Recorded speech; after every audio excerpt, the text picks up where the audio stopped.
তেতুলিয়াতে আমাদের প্রথম দিনে আমরা এখানকার সুন্দর সুন্দর জায়গাগুলোতে ঘুরে বেড়ালাম আর এখানকার সবচেয়ে বড় চায়ের ফ্যাক্টরিতে ভিজিট করলাম, যেখানে চা পাতা থেকে সরাসরি চা বানানো দেখলাম। আজকের ফুল এক্সপিরিয়েন্সটাই তোমাদের সাথেও শেয়ার করব। বাংলাদেশের একদম উত্তরাঞ্চলে পঞ্চগড়ের তেতুলিয়াতে আমরা আসছি। এখানে এই ভ্যান জিনিসগুলো খুব চলে। এই ভ্যানে করেই আজকে আশেপাশে প্রত্যেকটা সুন্দর সুন্দর জায়গাগুলো ঘুরে ঘুরে বেড়াবো। প্রাকৃতিক সৌন্দর্যে ভরা একটা জায়গা, পুরা গ্রাম্য গ্রাম্য একটা ফিল আসতেছে। প্রথমে একটা সরু মাটির রাস্তা দিয়ে আমরা চলে আসলাম সুন্দর একটা প্লেসে, পুকুর পাড়ে। ছোট্ট একটা জায়গা, বাট জায়গাটা অনেক বেশি সুন্দর। আর এখানে একটা চায়ের দোকান আছে যেখানে 25 রকমের চা পাওয়া যায়। পঞ্চগড় এলাকাতে প্রচুর চা চাষ করা হয়। মেইনলি পঞ্চগড় জায়গাটা চায়ের জন্য অনেক বেশি ফেমাস। আর এখানকার ফেমাস চা কাঁচা পাতার চা আজকে আমি ট্রাই করব। এর আগে সিলেট গেছিলাম যেখানে প্রচুর চা চাষ করা হয়, বাট সিলেটের চা গুলো হচ্ছে পাহাড়ে চাষ করা হয় আর এখানে সমতল ভূমিতেই। এখানে আমি যতটুকু দেখলাম, বলতে গেলে বাড়ির সামনে উঠানেও মানুষ চা চাষ করে। তো এই সুন্দর ওয়েদারে, সুন্দর পরিবেশে বসে বসে এই কাঁচা পাতার চাটা ট্রাই করলাম, যেটা আমার কাছে বেশ ভালো লাগছে। এখান থেকে চা খেয়ে এখন যাচ্ছি আমরা আরেকটা স্পটে। যাওয়ার সময় রাস্তার মধ্যে দেখা মিলল এই বাঁশগুলো দেখতে খুবই ইউনিক, একদম হলুদ হলুদ বাঁশ। এই টাইপের বাঁশ তো আমি আগে দেখিনি। আর এই ঝাড়ের মধ্যে এসে দেখি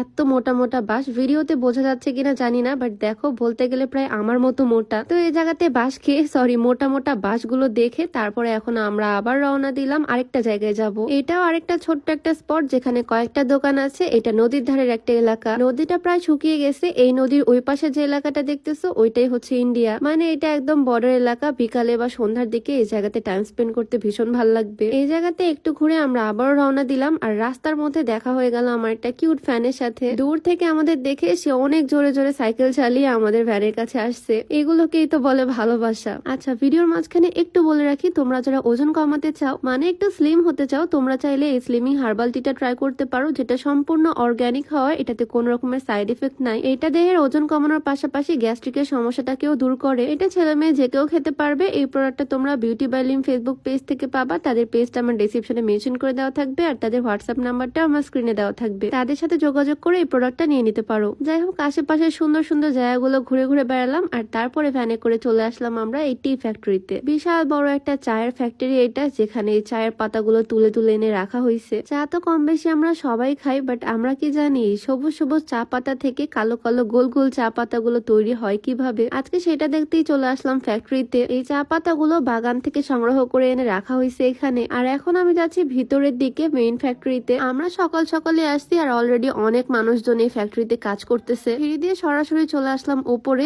এখানে চা পাতাগুলো বানানো হচ্ছে। এখান থেকে সবুজ সবুজ চা পাতাগুলো নিচে দিয়ে দেওয়া হচ্ছে। নিচ থেকে সবাই বড় বড় ডালি ভর্তি করে এনে এখানে দিচ্ছে আর এখান থেকে কয়েকজন মানুষ এগুলোকে নিচে দিয়ে দিচ্ছে। নিচে কয়েকটা ধাপে কয়েকটা মেশিনের মাধ্যমে আস্তে আস্তে তৈরি হচ্ছে চা পাতা। এই বিশাল বড় মেশিন থেকে আস্তে আস্তে একের পর এক বিভিন্ন রকমের মেশিনে করে করে যাচ্ছে এই জিনিসগুলো। এত বড় জায়গায় লম্বা ভাবে প্রসেসটা হচ্ছে। আমি তো উকি মেরে মেরে দেখতেছি উপরে মেশিনে আসলে হচ্ছেটা কি। আর একদম লাস্ট এজে এই জায়গাতে এই চা পাতাগুলো চলে যাচ্ছে ভিতরে একটা বিশাল বড় রুমে। এই রুমে একটু ভিজিট করব, দেখবো ভিতরের অবস্থাটা কি। এখানে মেইনলি চা পাতাগুলোকে বস্তায় ভরা হচ্ছে আর তারপর এগুলোকে এক্সপোর্ট করা হবে বিদেশে। বড় বড় মোটা মোটা দানার চা পাতাও এখানে তৈরি হচ্ছে, আবার ছোট ছোট চা পাতাও তৈরি হচ্ছে যেগুলো টি ব্যাগের ভিতরে থাকে। কৌতূহল বশত বস্তার মধ্যে থেকে অল্প একটু চা পাতা আমি নিয়ে আসলাম দেখার জন্য বাসায় যেগুলো আমরা খাই এটা ঠিক সেই রকম কিনা। এই যে আমার হাতের মধ্যে গরম গরম চা পাতা, একদম অথেন্টিক। তাই ভাবলাম এখান থেকে আমরা বাসার জন্য কিছু নিয়ে যাই। বাসায় যেহেতু সবসময় চা জিনিসটা খাওয়াই হয়, ফ্যাক্টরি থেকে একদম ডিরেক্ট নিয়ে গেলে তো ভালোই হয়। তো এখান থেকে বেশ কিছু চা পাতাও আমরা নিলাম। বাহিরে জাস্ট দেখো, চারিপাশে যেদিকেই তাকাই সেদিকেই সবুজ সবুজ চা পাতা দিয়ে ভরা। এই জায়গাতে ঘুরতে এসে আজকে ভীষণ ভাল লাগলো। নিজ চোখে দেখলাম চা পাতা কিভাবে বানানো হয়। আগে এই সম্পর্কে নলেজ ছিল না আমার। যাই হোক, ভিডিওটা তোমাদের কাছে কেমন লাগলো অবশ্যই কমেন্টে জানিও। দেখা হয়ে যাবে নতুন কোনো ভিডিওতে। সবাই ভালো থাকো, সুস্থ থাকো। আল্লাহ হাফিজ।